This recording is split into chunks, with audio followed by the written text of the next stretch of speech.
Hi viewers, welcome to our channel. ప్రస్తుతం మనతో ఉన్నారు హైకోర్టు అడ్వకేట్ అలాగే పొలిటికల్ అనలిస్ట్ హనుమత్ ప్రసాద్ గారు. నమస్తే సార్. నమస్తే అండి. ఎలా ఉన్నారు? Fine sir. సార్, నిన్న చంద్రబాబు నాయుడు గారు పవర్ పాయింట్ ప్రజెంటేషన్ వాళ్ళు ఇచ్చినటువంటి హామీలకు సంబంధించి రాష్ట్రం ఏ విధంగా అధోగతి పాలైపోయింది, దీన్ని బాగు చేయాలి అంటే ఇచ్చిన హామీలు నెరవేర్చాలి అంటే కనీసం 10-15 ఏళ్ళు అయితే కానీ ఇచ్చిన హామీలు నెరవేర్చే దిశగా రాష్ట్రం ఒక గాడిలో పడదు అనేటువంటి కామెంట్లు అసలు ఎలా చూడాలి సార్? ఆ కామెంట్లు ఎలా చూడాలి? అసలు వాళ్ళకి ఇస్తున్నటువంటి లెక్కలేంటి? రాష్ట్రం గత ప్రభుత్వం చేసినటువంటి అప్పులు కావచ్చు, లేదు డెవలప్మెంట్కి సంబంధించి కావచ్చు, ఆ రాష్ట్ర ప్రభుత్వం ఇప్పుడు కొత్తగా వచ్చిన ప్రభుత్వం ఆ లెక్కలు తీసుకోదా, లేదంటే వాటికి సంబంధం లేదా, లేదంటే అసలు వీళ్ళకి ఇచ్చే లెక్కలు డిఫరెంట్గా ఉంటాయా? వీళ్ళు చెప్తున్న లెక్కలేంటి, గతంలో చేశాము అని చెప్పుకుంటూ వాళ్ళు చెప్తున్నట్టు లెక్కలేంటి? అసలు దీనికి డిఫరెన్స్లు ఎక్కడ వస్తున్నాయి సార్? అసలు ఇప్పుడు బాబు గారిని జనరల్గా యూటర్న్ బాబు అనేసి ఒక నామకం ఎప్పుడో చిరస్థాయి అయిపోయింది. ఆయన ఎప్పుడు కూడా మాట అంటే నిలబడ్డు, ఆ మాటను చేయడు. ఓకే, ఆయన ఒకటి చేస్తానంటే చేయడని అర్థం, చేతల్లోకి వచ్చిన. సో ఇది జనరల్గా ప్రజలందరూ కూడా ముందుగానే అనుకున్నారు. ఓకే, ఎందుకంటే అది జరగదు, ఏంటంటే మార్పు కోరుకున్నారు, వేసారు. అయినా జనరల్గా చంద్రబాబు నాయుడు గారు విజనరీ. అసలు విజనరీ అంటే ఏంటి అంటే రాబోయేదాన్ని ఊహించడం, ఊహించి దానికి అనుగుణంగా స్టెప్ వేయడం. ఫర్ ఎగ్జాంపుల్ నేను చెప్తాను, చాలామంది విజనరీస్ ఉంటారు. క్రికెట్ ఆడేవాళ్ళు 11 మంది అయితే చూసి వాళ్ళు 11 లక్షల మంది ఉంటారు. వీళ్ళందరూ ఏమనుకుంటారంటే ఏంట్రా బాలు పరమ చెత్తగా ఆడాడు, అవుట్ అయిపోయాడు, ఇది అంటాడు. కానీ అక్కడికి వెళ్ళి వాస్తవంలో చూస్తే అది ఆడడం చాలా కష్టం. ఇది ఇలా ఊహించడం అన్నది, ఇక్కడ కూర్చొని క్రికెట్ మీద కామెంటరీ ఇవ్వడం అన్నది విజనరీ. విజన్ చేసి వాడు ఆడలేకపోయాడు, నేను అక్కడ ఉంటే ఇంకో రకంగా కొట్టేస్తాను. ఇప్పుడు అలాంటి విజనరీ వాస్తవ పరిస్థితులకు వచ్చేటప్పటికి వేరే విధంగా ఉంటుంది. రెండోది, ఆయన ఇంకోటి కూడా ఊహించుంటాడేమో, ప్రజలకి ఇవ్వకపోయినంత మాత్రం మనం ఓడిపోము. దాన్ని నేను అంగీకరిస్తానండి. ఎందుకంటే జగన్మోహన్ రెడ్డి గారు ఎంత చేయాలో అంత చేశాడు. ఓకే, ఈ పార్టీ ఆ పార్టీ అని కాదు, అందరికీ ఇచ్చాడు, నేను వాడికి అందరికీ ఇచ్చాడు. చివరికి ఏమైంది అంటే పథకాలకి ప్రజలు పడతారా? పథకాలకి ప్రజలు పడరు. ఇప్పుడు నేను పథకాలు ఇచ్చినా కూడా ప్రజలు పడరు. జగన్మోహన్ రెడ్డి గారి కంటే బాగా చేయలేను కదా. ఆయనకే 0 చూపెట్టేసి 11 సీట్లు కూర్చోబెడితే రేపు పథకాలు ఇచ్చి రాష్ట్రాన్ని ఇంకా అప్పులు పాలు చేసేస్తే మన సొంత డెవలప్మెంట్లు కాకుండా అప్పుడు ఏమవుతుంది, మనకి ఓట్లు పడవు. అంటే పథకాలతోటి ఓట్లు వేసేస్తారనుకుంటే అది 0 రాంగు అన్న విషయం చంద్రబాబు నాయుడు గారికి తెలుసు. ఇప్పుడు వీళ్ళందరూ అనుకున్నారంటే వాళ్ళు అలాగేగానే హామీలు ఇచ్చారు, సూపర్ 6 అవి ఒక హామీ నెరవేర్చలేదు అంటున్నారు. అన్ని హామీలు 90%, 95% నెరవేరిస్తే ఆయనకి చేసింది ప్రజలు. ఈయనకి తెలుసు కదా, ఈయన సీనియర్ కదా, జనరల్గా ఎప్పటి నుంచో ఉన్నాడు, 40 సంవత్సరాల నుంచి ఉన్నాడు. ఇందువల్ల ప్రజలకి చేసినందువల్ల మనకి పెద్దగా ఒరిగేది ఏమీ లేదు. ఓట్లు ఏం పడవు, అదనంగా వచ్చే ఓట్లు పడవు. అందువల్ల మనం ఏమన్నా ఉంటే లాస్ట్ మూమెంట్లో, ఎలక్షన్ మూమెంట్లో ఆయన స్ట్రాటజీ అంటే ఏమన్నా ఉంటే లాస్ట్ మూమెంట్లో అలా విధించుతారు. ఓకే, అంతే తప్ప మొదటి నుంచి చేయక్కలేదు అన్నది ఆయన భావన. సో ఇప్పుడు ఈ పవర్ పాయింట్ ప్రెజెంటేషన్ కారణాలు కూడా అవేనా? ఎస్, ఏదో రోజున ప్రజలకు తెలియజేయాలి కదా. ఇప్పుడు ప్రజలకు తెలియజేయాలి. ఏముంది, వైఎస్ఆర్సీపీ కార్యకర్తలు గగ్గోలు పెడతారు, మీరు ఇచ్చిన హామీలు నెరవేర్చలేదు, ఇంకా మేమే గెలిచేస్తాము, ఇదేది అనుకుంటాడు. అంటే టీడీపీకి సంబంధించిన వాళ్ళు ఎవరు ఇచ్చినా ఇవ్వకపోయినా ఏం మాట్లాడరు వాళ్ళు. ఏముంది, ఇప్పుడు మీరు పత్రికలు చూడండి, ఇవాళ ఈనాడు పత్రిక చూడండి. ఇవాళ ఈనాడు పత్రిక చూస్తే అన్నారు ఆర్థిక విధ్వంసాన్ని రాసుకొచ్చారు. దీన్ని కూడా జగన్మోహన్ రెడ్డి గారి మీద నెట్టినవి. ఇప్పుడు ఏంటంటే ఇంత అస్తవ్యస్తం చేసాడు, ఇటువంటి పరిస్థితులు అప్పుల పాలు చేసాడు, నేను ఎలాగేస్తాను. ఇప్పుడు ఆయన ఒకటి ఆలోచించుకోవాలి చంద్రబాబు నాయుడు గారు. 17 లక్షల కోట్ల అప్పుల రూపాయలు ఉన్న అన్ని చెప్పాడు ఎలక్షన్ ముందు. తర్వాత అసెంబ్లీలో ఏం చెప్పారు, అన్ని కాదు 7 లక్షల రూపాయల కోట్లే అన్నారు. ఇప్పుడు 17 లక్షల కోట్ల రూపాయలు అప్పు ఉంటేనే ఈ అన్ని పథకాలు అమలు చేస్తా అని చెప్పి వచ్చాడు కదా. ఇప్పుడు 7 లక్షల రూపాయల కోట్ల అప్పు అని తేలినప్పుడు ఇవి చేయలేకపోవడం ఏంటి? చేయాలంటే చేయొచ్చు. జగన్మోహన్ రెడ్డి గారు అలా చేశారు. ఆ నప్పులున్నా ఈయన ఎందుకు చేయలేకపోతున్నాడు? ఒక్కటి కూడా చేయలేదు కదా. ఉన్న ఉద్యోగాలు తీసేసాడు. మరి వాళ్ళకందరికీ ఇచ్చేవి ఎంత మిగులుతుంది? వాటిని ఏ సంక్షేమానికి పెట్టాడు? ఇప్పుడు మొన్న 11,500 కోట్లు తీసుకొచ్చాడు స్టీల్ ప్లాంట్కి. దాన్ని ఎందుకు సంక్షేమ పథకాలకు ఉపయోగించట్లేదు? గతంలో అలవాట్లేదా? చంద్రబాబు నాయుడు గారిని మోడీ గారే అన్నారు కదా, ఈ పోలవరాన్ని ఏటీఎం కింద వాడుకుంటున్నాండి. ఒకదానికి తీసుకొచ్చిన నిధులు ఇంకో దానికి డైవర్ట్ చేశారు కదా. ప్రజల కంటే ఇంపార్టెంట్ ఏమి కాదు కదా హామీలు నెరవేర్చడానికి. ఆయన నయానో భయానో ప్రజల సొమ్ము ప్రజలకు ఇవ్వాలి అన్న ఉద్దేశం మీద జగన్మోహన్ రెడ్డి గారు ఆ అప్పు తీసుకొచ్చా ఇంకోటి తీసుకొచ్చా ప్రజలకు చేశాడు అన్న మాట నిలబెట్టుకున్నాడు. ఈయన నిలబెట్టుకోలేడు. ఎందుకంటే ఈయనకు ఒక భయం ఉందండి. కానీ అప్పులు అయితే చేస్తున్నారు కదా సరే, నిలబెట్టుకోలేదు. హామీలు నిలబెట్టుకున్నప్పుడు కనీసం అప్పులనే చేయకుండా ఉండాలి కదా. ఇప్పుడు గతంలో ఆయన అప్పులు చేశాడు అంటే చేసిన అప్పులకి ప్రతి రూపాయి అకౌంటబిలిటీ ప్రతి లెక్క చూపిస్తున్నారు. బట్ మీరు పథకాలు ఇవ్వట్లేదు, అలాగని చెప్పి అప్పులు చేయటం మానలేదు. అన్నాడు కదా, అప్పులన్నిటికీ ఆటకే ఖర్చు పెడతాను, డైవర్ట్ చేయను అన్నాడు కదా. దేనికి ఖర్చు పెడతారు? పోలవరానికి నిధులకి వచ్చినవి పోలవరానికి ఖర్చు పెడతాను. పోలవరానికి నిధులు ఇవ్వాల్సిన బాధ్యత సెంట్రల్ గవర్నమెంట్ వాళ్ళు ఇస్తారు. దానికి ఈయన తెచ్చే అప్పుకి సంబంధం లేదు. వీళ్ళు తెచ్చే అప్పులు ఇప్పటికే 1,20,000 కోట్ల రూపాయలు అప్పులు తెచ్చామని చెప్పి వాళ్ళే చెప్తున్నారు. ఏ నెలలో ఎంత తెచ్చామో లెక్కలతో సహా ఆధారాలు ఉన్నాయి. ఇప్పుడు కేంద్రం పోలవరానికి ఎంత ఇస్తుంది, దాన్ని ఎంత డెవలప్ చేస్తారని సెకండరీ. కేంద్రం అమరావతికి ఎంత ఇప్పిస్తుంది, అప్పులో తెచ్చుకున్నప్పుడు అప్పులో పడిపోతుంది. అలా కాకుండా కేంద్రం రాజధాని కట్టుకోవడానికి నిధులు ఇచ్చారా, అవి రాజధానికి ఉపయోగిస్తారు. ఇవి పక్కన పెడితే మీరు తెస్తున్న అప్పులు ఏమవుతున్నాయి మరి? ఇప్పుడు అదేనండి నేను అంటున్నాను, ఇవన్నీ రుణాలు తీర్చడానికి సరిపోతున్నాయి. ఎవరు రుణాలు? ఇవి జగన్మోహన్ రెడ్డి గారు ఆర్థిక విధ్వంసం చేశారు, దాన్ని సరిదిద్దడానికి సరిపోతున్నాయి. ఇప్పుడు అదే కదా. అవును, ఆర్థిక విధ్వంసం అయిందన్నప్పుడు మీరే చెప్తున్నారు కదా 6.5 లక్షల కోట్లే అప్పులు ఉన్నాయని చెప్పి అసెంబ్లీ వేదిక మీరు ఎన్ని వేదికలు ఇచ్చారు కదా. ఆ మాట అండి నరం లేని నాలుగు ఎన్ని రకాలుగా తోస్తుంది. ఇప్పుడు వీళ్ళు వివిధ కార్యక్రమాలకి వీళ్ళు ఉపయోగించుకుంటారు. స్పెషల్ ఫ్లైట్లు వేసుకుని వెళ్ళాలి దావోస్ కి, ఎంత వచ్చిందో తెలియదు, ₹1 ప్రాజెక్ట్ వచ్చిందో లేదో తెలియదు. మరి ఇతరత్ర వాళ్ళకి ఏదో రకంగా వెళ్తుంది కదా. ఇప్పుడు ఆ ముక్కని నా చేత అనిపించకండి, ఆ కమిషన్ రూపంలో వాళ్ళకి వెళ్తాయి. ఇప్పుడు దానికి దొరకకుండా ఏ రకంగా ప్లాన్ చేసుకోవాలా అన్నది చూసుకుంటున్నారు. రెండోది, గతంలో ఇప్పుడు మోడీ గారిది ఎలా ఉంటది పద్ధతి, ఇప్పుడు డైవర్ట్ చేసాడు అనుకోండి, అందుకే పదే నేను డైవర్ట్ చేయట్లేదని చెప్పుకోతున్నాడు వేదికల మీద, ప్రతి అవకాశం వచ్చింది దాని మీద. ఎందుకంటే గతంలో ఏముంది, ఫ్రెండ్షిప్ బాగున్నంత వరకు బాగానే ఉంటది, బాగాలేకపోతే మేము ఇచ్చినవి వేరే విధంగా డైవర్ట్ చేశారని చెప్పి సిబిఐ ఎంక్వైరీ చేయొచ్చు, ఈడీలు రావచ్చు, ఇంకోటి రావచ్చు, ఏదైనా రావచ్చు. ఇప్పుడు నేను డైవర్ట్ చేయను అంటున్నాడు అనుకోండి, చెప్పినంత మాత్రాన ఒకవేళ రేపు పొద్దున ఏమైపోయినా అడగాల్సి వచ్చినప్పుడు, ఆ ఎంక్వైరీ చేయాల్సి వచ్చినప్పుడు నేను చెప్పాను కాబట్టి చేయలేదంటే కుదరదు కదా. ఇప్పుడు లెక్కలు చూపిస్తారండి. ఇప్పుడు దానికి వ్యయం పెరిగిపోయింది అంటారు, డయాఫ్రామ్ వల్ల ఏదో కడుతున్నారు, దానికి వ్యయం పెరిగిపోయింది, అక్కడ అంతా చేశారు, అది కాదు మళ్ళీ మొదటి నుంచి కడతా ఉంటారు. ఇది ఈయనకి అలవాటే కదా. ఇప్పుడు ఫస్ట్ అమరావతి కట్టేటప్పుడు టెంపరీ బిల్డింగ్, తర్వాత పెర్మనెంట్ బిల్డింగ్, ఏదో డబ్బులు ఉన్నట్టుగా అనమాట, దాన్ని కోలుకొట్టేసి ఇంకోటి, ఇది అలవాటే కదా. ఇప్పుడు తాత్కాలిక కట్టడంలే కదా, సచివాలయం అయినా ఇంకోటైనా హైకోర్టు అయినా ఇవేనా, ఇవి మళ్ళీ ఎప్పుడు పెర్మనెంట్ కడతారు? వాటికి అయ్యే నిధులు ఎంత అయ్యాయి? కోట్ల మీద అయ్యాయి. ఇవన్నీ ఆ రకంగా మార్పుల్లో కొంత మిగులుతుంది. ఓకే.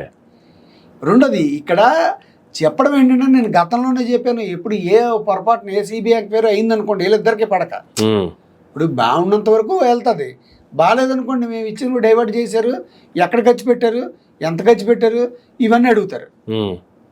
ఇప్పుడు ఎవడో పెట్టుబడులు పెట్టడానికి రావట్లేదు, ఇది వాళ్ళ మీద కూడా కేసులు పెడుతున్నాయి. పెట్టుబడులు పెట్టి వాళ్ళ మీద, ప్రాజెక్టులు కడతామని వచ్చే వాళ్ళ మీద, వాళ్ళ మీద పడుతున్నాయి.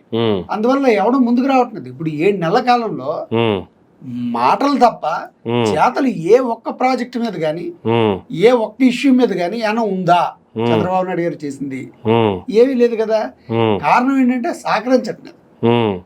ఇప్పుడు దానికి ఒక స్టెప్ పవన్ కళ్యాణ్ గారు ముందుకు వచ్చి, ఇంకా వాళ్ళ మీడియా అందరికి వచ్చి, ఇంకా అధికారులందరూ కూడా వైఎస్ఆర్సీపీకి ఫేవర్గానే ఉన్నారు అని చెప్పి ఒక ముద్ర వేస్తున్నారు.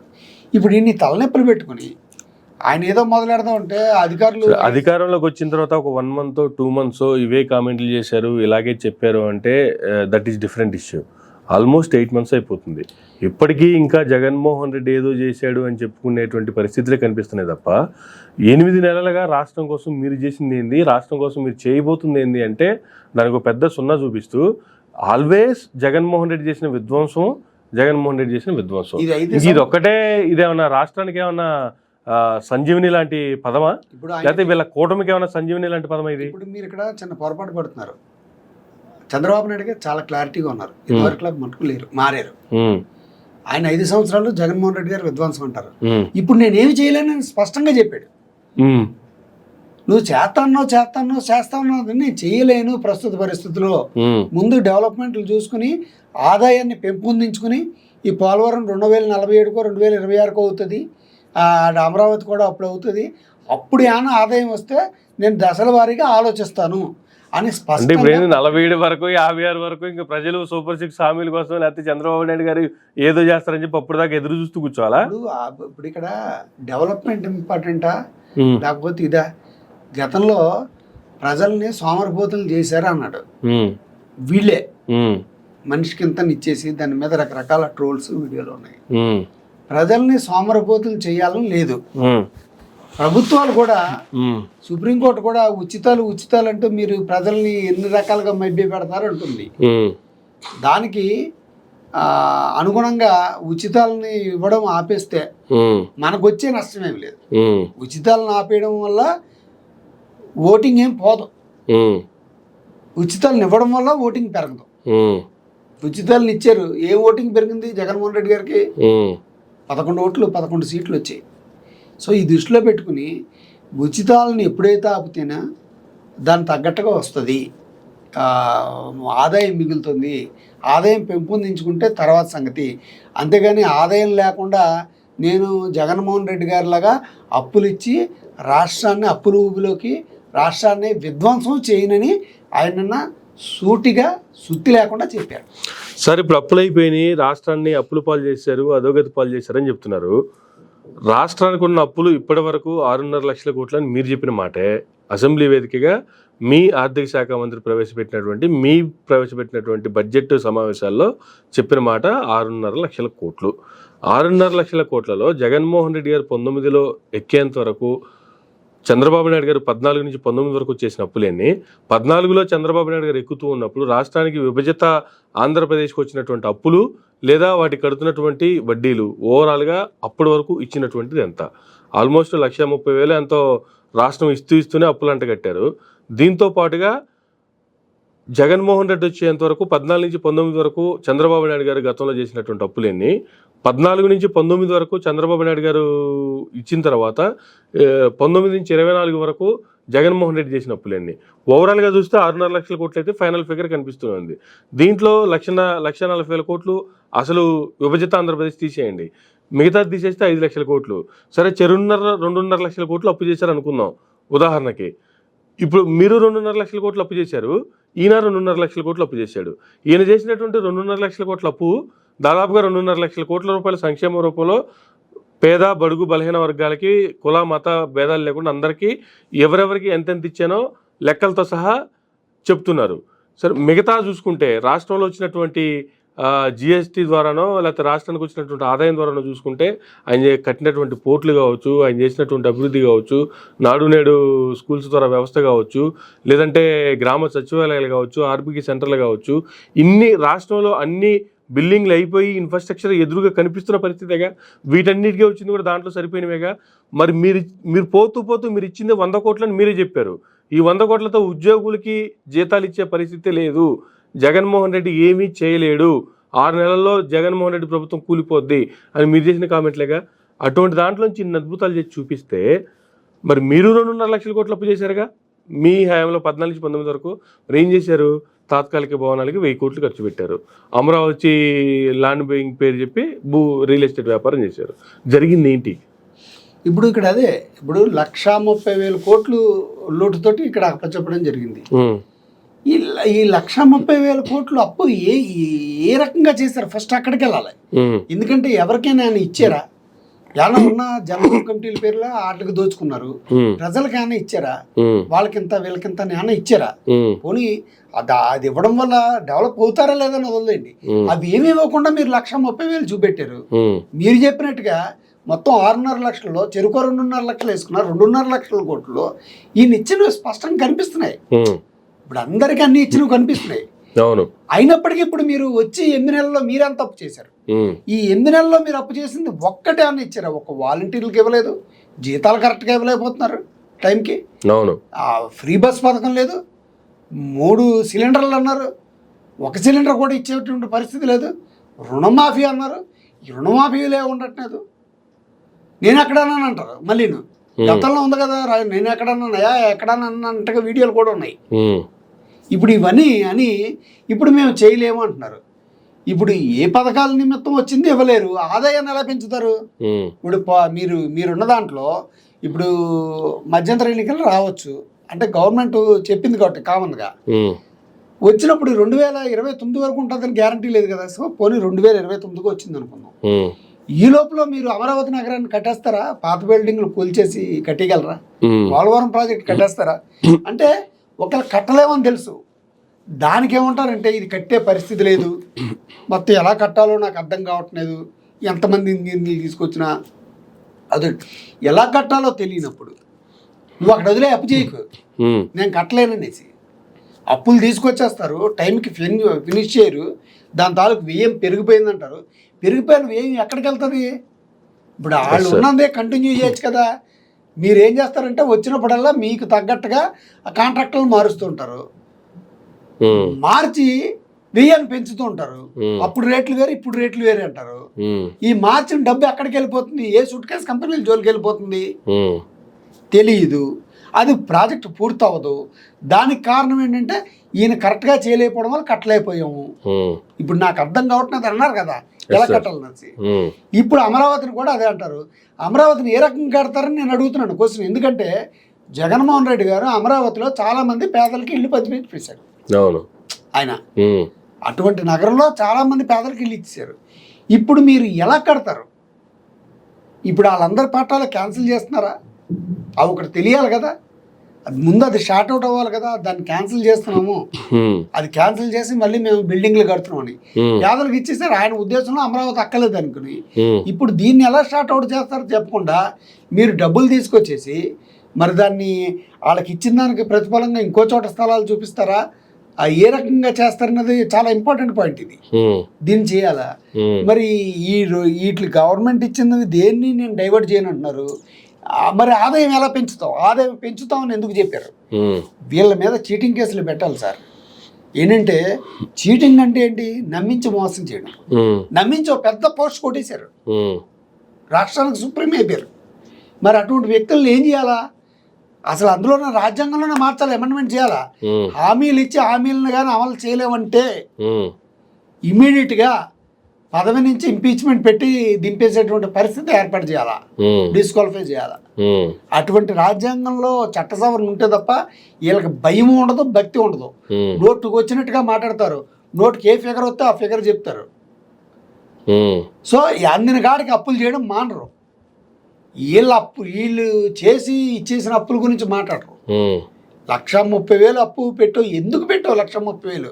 ఇతంది ఎందుకు అప్పైంది? 2,50,000 కాదు, 10 లక్షల కోట్ల అప్పు అయినా సరే నేను పలానా వాళ్ళకి ఇచ్చానని చెప్పుకోనుకుంది. నువ్వు చెప్పుకోనికి ఏముంది? ఏం డెవలప్ చేసావు? అమరావతి డెవలప్ అయిందా? పోలవరం అయిందా?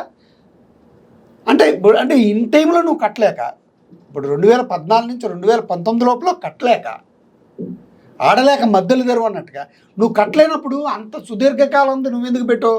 అవతల కంటిన్యూ చేస్తాను గ్యారంటీ ఏంటి?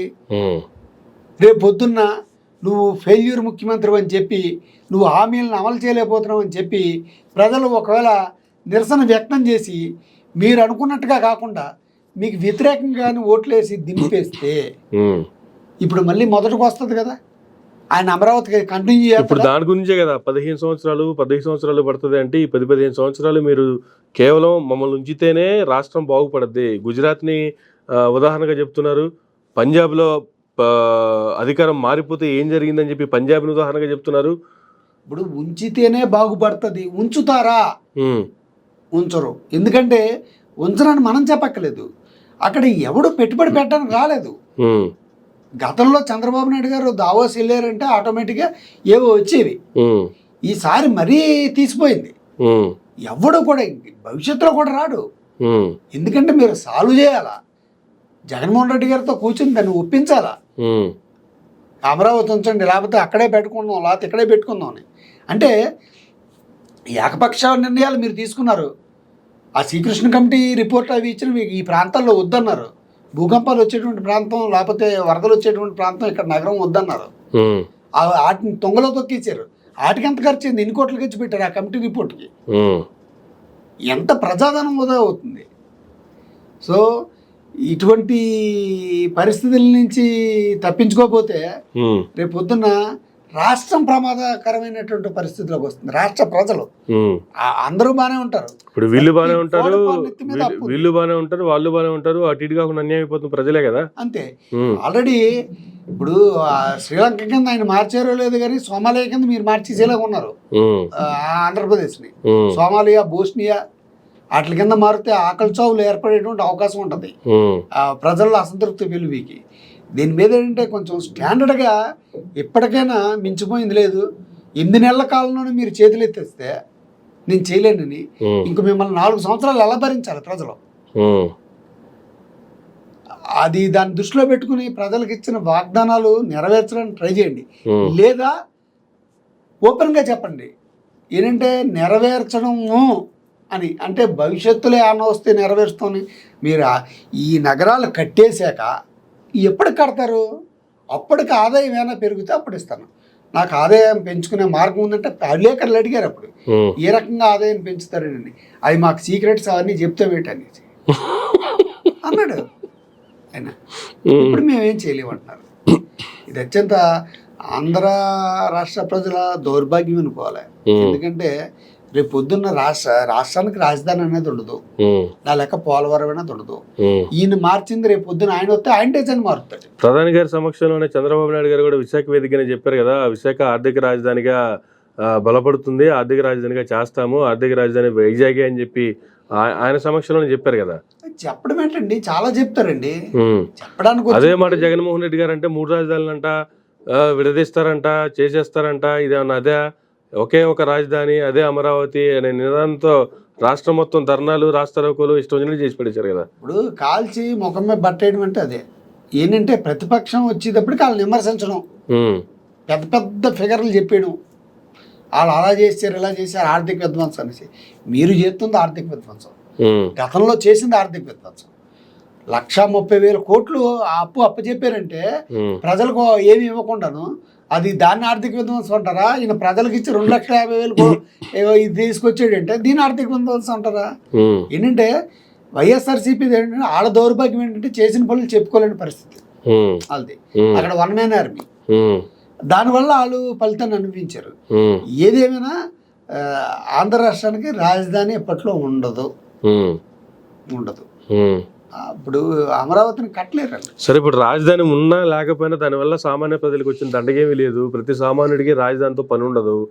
అది రాష్ట్రానికి ఒక ఐకానిక్గా లేదంటే పెట్టుబడులు తెచ్చుకోవడానికో చెప్పుకోవడానికి మా రాష్ట్ర రాజధాని పలానాదని చెప్పుకోవడానికి తప్ప సామాన్య ప్రజలకి రాష్ట్రంలో ఉన్న 5 కోట్ల మంది ప్రజానికానికి రాజధానితో పని ఏంటి? రాజధాని ఉన్నా లేకపోయినా రాష్ట్ర ప్రజలకు చేయాల్సిన పనులు ఆగిపోతాయా? రాష్ట్ర ప్రజలకు ఇవ్వాల్సిన సంక్షేమం ఆగిపోవాలా? రాజధాని కట్టలేదు కాబట్టి ఇవ్వలేము, రాజధాని అయితేనే, రాజధాని ద్వారా డెవలప్మెంట్ అయితేనే అప్పుడే ఇస్తామేమన్నా అగ్రిమెంట్లు అంటే ఏమన్నా ఉంటాయి దీనికి? దాని మీదే కదండి. అప్పుడు అమరావతిని సింగపూర్ కింద తీర్చిదిద్దుదాం అని చెప్పి అక్కడి నుంచి తీసుకొచ్చి మొత్తం అంతా ఇప్పుడు ఒక పిన్ కోడ్ ఉండాలి. రాష్ట్రం కరెక్టే. 10 ఏళ్ళు అయిపోయినా కూడా, రాష్ట్రం విడిపోయి 10 ఏళ్ళు అయిపోయినా కూడా ఇప్పటికీ రాజధాని లేని రాష్ట్రంగానే ఉంది కదా ఏపీ. ఈ 10 సంవత్సరాల కాలంలో ఏమైనా జరగాల్సిన పనులు ఏమైనా ఆగిపోయినాయా? చేయాల్సిన పనులు ఏమైనా ఆగిపోయినాయా? రావాల్సిన ఎలక్షన్స్ ఏమైనా ఆగిపోయినాయా? కానీ సామాన్య ప్రజలకు మాత్రం అన్యాయం జరుగుతూనే ఉంది కదా. ఇప్పుడు ఏముంది, ఇప్పుడు మీరు అన్నట్టుగా రాజధాని లేకపోతే ఏమవుతుంది? వాళ్ళు అది అడుగుతారు. ప్రజలకు పథకాలు ఇవ్వకపోతే ఏమవుతుంది? ప్రజలకు పథకాలు ఇవ్వకపోతే ఏమవుతుంది? ఇస్తామని ఎందుకు చెప్పారు మరి అలాంటప్పుడు? ఎన్ని రకరకాలు చెప్తామండి. రావడానికి పదవి ఇంపార్టెంట్ అండి.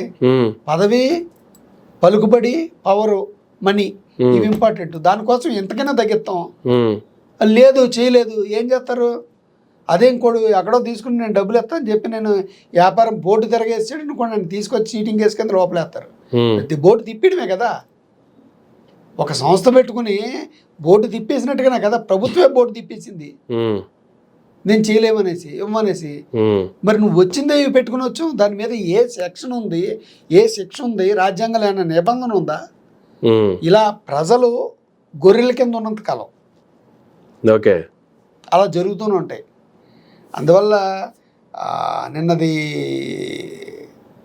ఆయన ఊహించుకునే ఉన్నాడు, విజన్గా ఊహించుకుని వీళ్ళకి ఇవ్వకపోయినా పర్వాలేదు అన్న కంక్లూజన్కి వచ్చాక ప్రెస్ మీట్ పెట్టాను నేను అనుకున్నాను. ఎందుకంటే ఇవ్వలేకపోయినందుకు కారణాలు కూడా జగన్మోహన్ రెడ్డి మీద సరిపోయాయి. ఏదైనా జగన్మోహన్ రెడ్డి రాష్ట్రంలో ఏ మంచి జరిగినా ఈయన. ఇప్పుడు ఎవడెవడో కట్టేసి నువ్వు కూడా హైదరాబాద్లో నేనే కట్టాను అంటాడు, కంప్యూటర్ ఇవన్నీ నేనే తెచ్చాను అంటాడు.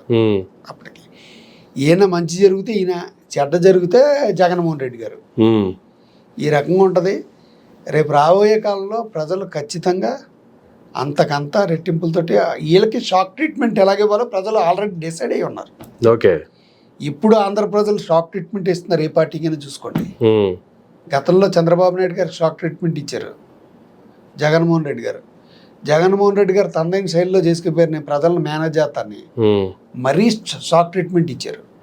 అంటే వీళ్ళు ఇచ్చే షాక్ ట్రీట్మెంట్ కోలుకోలేక మేము అలాగనుకున్నాం కదా, ట్యాంపరింగ్ జరిగిందేమో, ఈవీఎంలు మారిపోయేమో అనుకునేటువంటి పరిస్థితి తీసుకొచ్చారు ప్రజలు. రేపు పొద్దున్న ఈయనకి ఎలాంటి షాక్ ట్రీట్మెంట్ ఇస్తారో చూసుకోండి.